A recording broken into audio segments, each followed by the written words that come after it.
জীবনকে ভালোবাসুন, মাদক থেকে দূরে থাকুন। দেখুন মাদকের কুফলগুলো কী করেছেন। মাদক মানব দেহে প্রচুর ক্ষতি করে থাকে। ইয়াবা সেবনে দেখেন স্মরণ শক্তি, দেহের মনোযোগ নষ্ট হয়, আত্মহত্যার প্রবণতা দেখা যায়, যৌনশক্তি নষ্ট হয়, বন্ধ্যাত্ব দেখা যায়, মস্তিষ্কে রক্তক্ষরণ হয়, লিভার কিডনি নষ্ট হয়, রক্তচাপ বৃদ্ধি পায়, বহুল কলহ প্রবণতা, আগ্রাসী মনোভাব সহ নানান ধরনের ক্ষতিকর প্রভাব। একইভাবে গাঁজা সেবনে ভালোমন্দ বিচার ক্ষমতা হারিয়ে ফেলে, দৃষ্টিশক্তি মতিভ্রম হয়।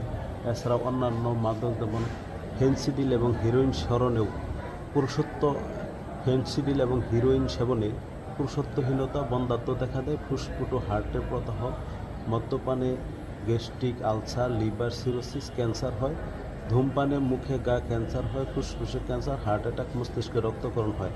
আর ইনজেকশনের মাধ্যমে মাদক গ্রহণ করলে AIDS, hepatitis B, hepatitis C ইত্যাদি ক্ষতির সম্মুখীন হতে হয়। সেজন্য আমরা আসুন মাদক থেকে দূরে থাকি। মাদকের ক্ষতিকর প্রভাব সম্পর্কে জেনে মাদক থেকে সবাই দূরে থাকি।